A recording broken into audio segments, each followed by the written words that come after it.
Welcome back to the show, everybody. Take a look at the numbers while we run the headlines. Mastercard and crypto. Miguel Villas, formerly of Ripple XRP Markets, lands a new role. We'll talk about it.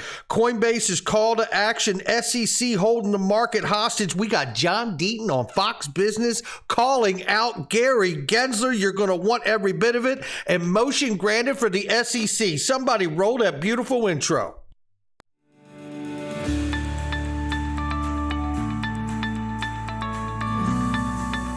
Digital Perspectives with Brad Kimes. Come on in.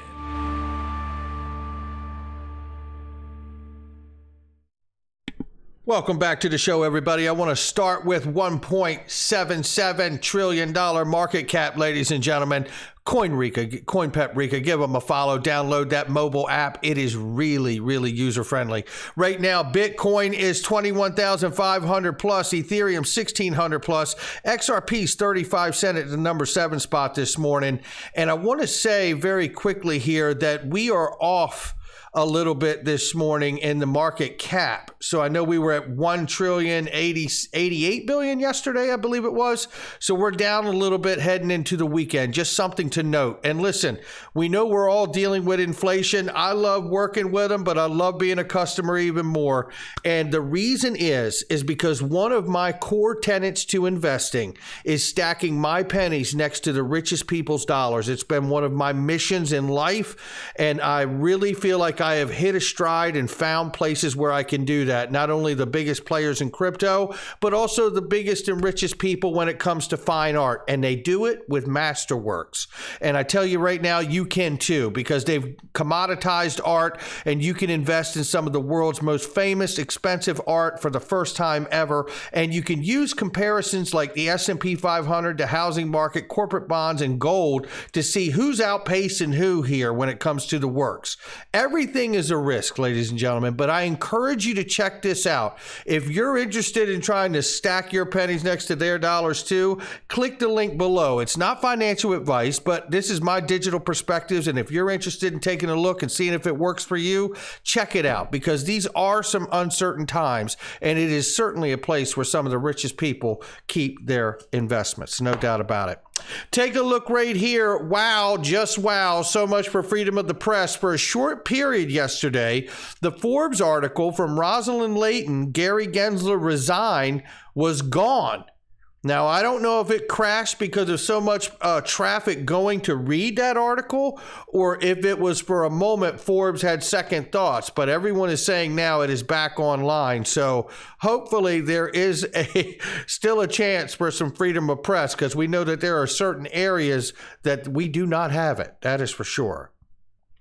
Chief Executive Officer of Mastercard says that the credit card giant is teaming up with digital asset exchange Binance to boost crypto payments for everyday purchases. Now, remember, this is opening up access to utility. So now your assets and investments can be used and converted in everyday purchases. This is more utility being brought to the ownership of your crypto portfolio. You're not going to be sending Bitcoin to the merchant. You're going to be using Bitcoin to be converted back end, and then that's going to get cashed out to the merchant. That's how that's going to work. If you haven't seen this, this is Kava, and I told you Kava 11 comes September 8th, ladies and gentlemen. But today until 1 p.m. Pacific time, liquid staking release Twitter Spaces Kava 11, baby. You can win one of 5 prizes worth $500 in Kava. Follow Kava platform Scott Stewart and Kevin J. Davis, J.Y. Davis, retweet and tag 3 friends. Join the Twitter Spaces and put your questions below.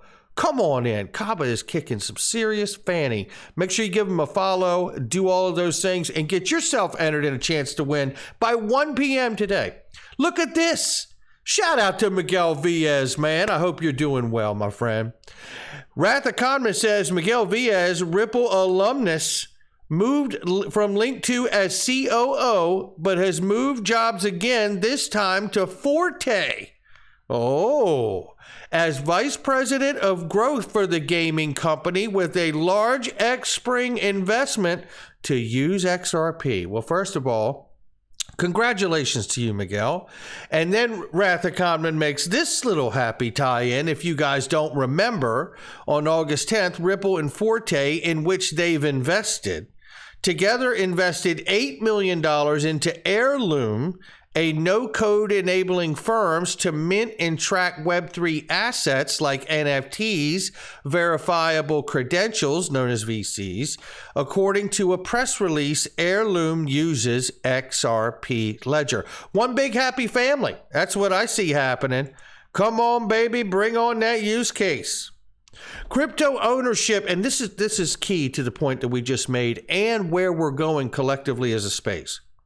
Crypto ownership is predicted to rise with 4.2% of the world's population already on board. And in the case of Vietnam, adoption is utility driven.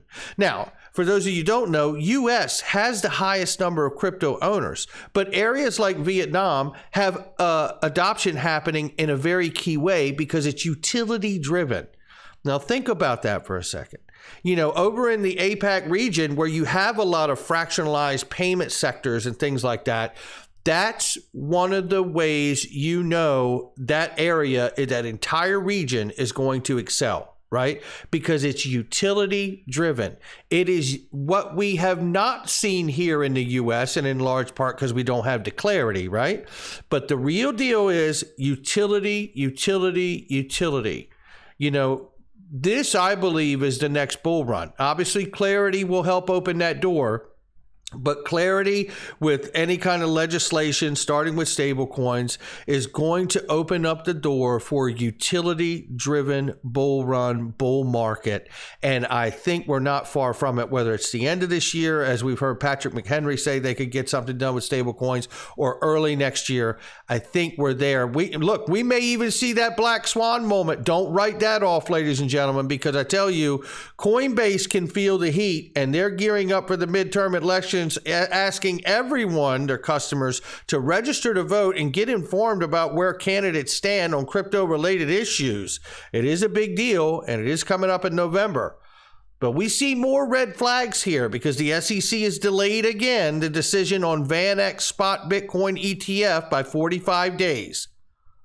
The SEC has cited market manipulation and a lack of investor protection as reasons behind rejecting the spot ETF applications. Well, let me tell you, I think we can agree on the lack of investor protection because the SEC has not protected any of us. In fact, I think this huge red flag from the SEC is not done chasing down and suing crypto exchanges by a long shot. If you remember, the reason I say this, Gary Gensler has said before, ETFs and those spot ETFs aren't going to happen till all the exchanges register with the SEC. That's a comment that he has made. I may be paraphrasing a bit, but that was the general point. And I believe, because Gary Gensler understands better than anyone the monopoly and cabal of banking institutions, knowing he came from Goldman Sachs. This is why I believe Gary Gensler should resign, one of the many reasons anyway.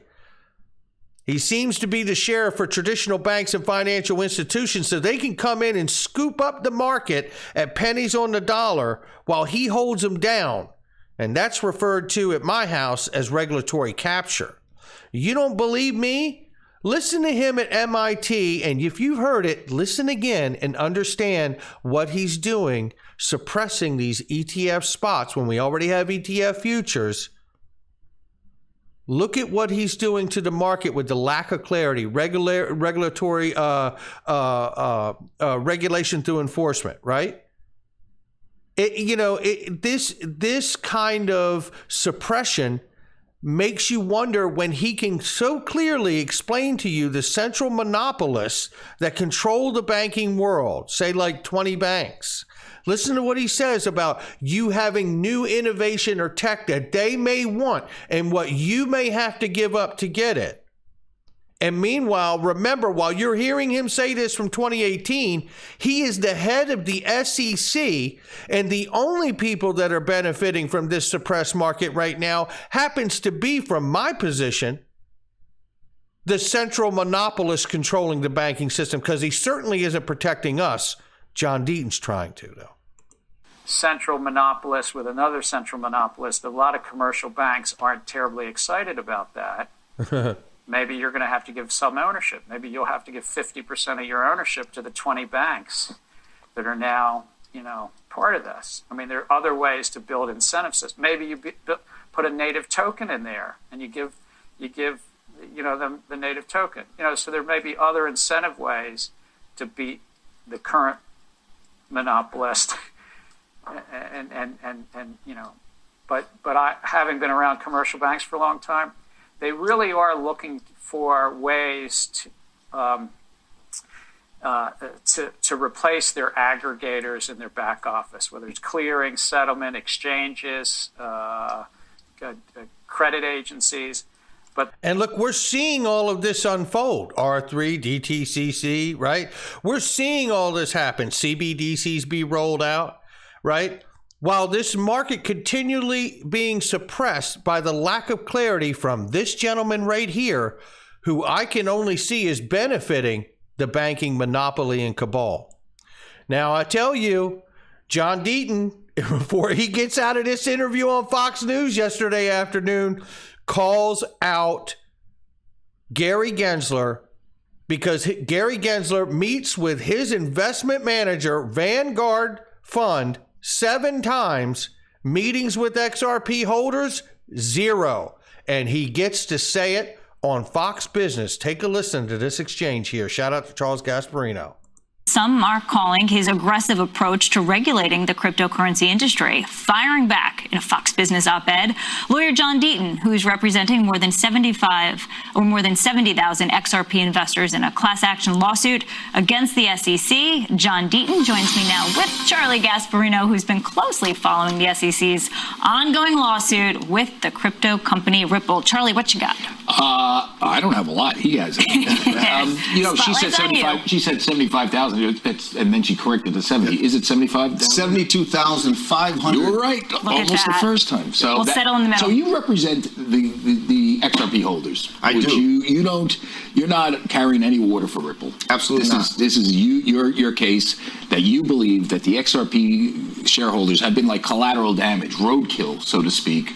And that's I think the point that you made pretty well in the column, comparing them to the oranges in the Hawley case. Now we will not get into that because that will take the entire show and the Howie case. Howie case is what determines if the SEC has the authority to go after you because you didn't file, like they're saying Ripple and XRP did, right? You're saying that you're stretching the boundaries. Last I heard, and I think the last time you were on the show, the SEC was trying to get you thrown off the case. They don't like you. So where does that sit? Yes. Well, thank you for having me, Lauren. Thank you. Meeting you. Good to meet you. Listen, 72,500 people from over 142 countries around the world have joined together. These are the people that Gary Gensler swore to protect. And instead of talking to us and reaching out to us, he filed a motion, his SEC lawyers filed a motion to revoke our standing in court, which means revoke our amicus status, and personally had me thrown off the court, so out of the case. Well, the judge ignored their silly request. Basically, I'm still allowed to participate. But you want to know who Gary Gensler does have time for? He's met Vanguard 7 times since being SEC chair. Why is that relevant?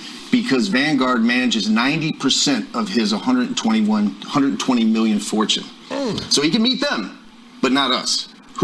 I'm going to tell you right now, God bless John Deaton, because you know what? Those are the facts, right? And understand what I just played for you, that the mindset of Gary Gensler is not unaware of the central monopoly that exists, that controls the banking world, the traditional, conventional banking financial system, and how someone who comes in with innovation that they needs to be willing to give up a great deal of what they hold, whether it be a token they've created, 50% of their company, yada, yada, yada. Now, you tell me how we don't have a case here where Gary Gensler's overlooking the very investors he's supposed to protect so he can help the cabal and the monopoly of the financial system. It sickens me. Motion granted here. This is for the SEC. They get to file the 90-page brief, ladies and gentlemen. That's what we're looking at right here. And apparently Ripple do not have any objection to the SEC's request and respectfully request 11 pages for each reply brief in further support of the defendant's motion to exclude the SEC's 5 experts. The SEC does not object to the defendant's request, and it is so granted by Annalisa Torres right here. Now, before we get out of here, Egg-Rag Crypto, who said, we could see the upside, we could see the downside, him and Dark Defender both. It's 9 to 22 cents if things don't go our way. But right now, things are in a white ascending triangle, which happens to be super bullish. We'll keep an eye on it. But again, I happen to feel that fundamental news could play a role. And so does Egg-Rag Crypto, who mentions here that Jerome Powell's speech that we should have later today, hoping that it does not tank what we're seeing as far as progress for price here. We'll keep an eye on that and all the information that surrounds crypto and its impact. That's going to do it for me. Not financial advice from me or anyone else. Happy Friday, everybody. Head on a swivel. This is Crypto You Never Know. I'll catch all of you on the next one.